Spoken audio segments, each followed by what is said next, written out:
Well, we start in KZN, where the stakes are high for the KwaZulu-Natal government of provincial unity, which faces a possible collapse should the motion of no confidence brought by the MK party against Premier Thami Ntuli succeed.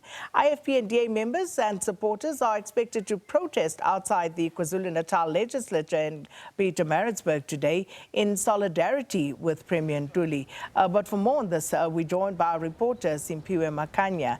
Simphiwe, good morning. So it is, of course, high stakes, and it is on a knife's edge as well. But talk to us about the mood there. And of course, one would imagine that there would be quite intense trading, if possible, especially with who is perceived to be the kingmaker there.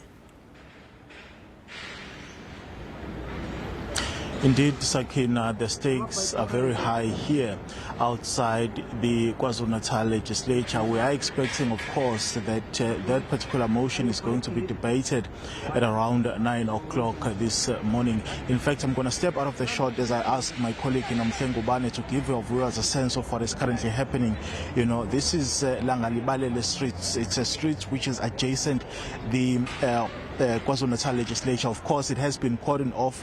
Police are going to be out in numbers here this morning, Sakina, to ensure that there is law and order ahead of that crucial motion of no confidence debate. But of course, Sakina, if you look at the numbers currently as they stand, the government of provincial unity currently has 41 seats.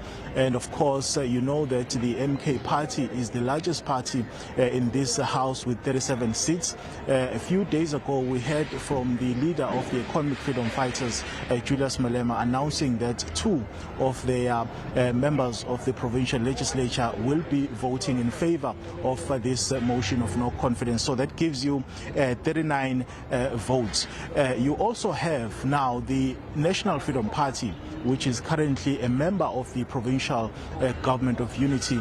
The leadership of the National Freedom Party saying they are now going to be supporting this particular motion of no confidence against the Premier. But the challenge with that particular vote of the NFP, which is going to proved to be very, very crucial, Sakina, is that the instruction has come from the president of the NFP, Mr. Ivan Barnes, after, of course, consulting with his National Executive Committee. But, of course, we do know that the chairperson of the NFP here in the province of KwaZulu-Natal, Mbali Shinga, is currently a member of the provincial executive, and she has made it very clear that she does not support, you know, this particular motion of no confidence against Premier Thami Ntuli. So it's going to be quite interesting to see how she is going to vote in terms of this particular motion. Of course, that's not the only issue. The other issues as well have to do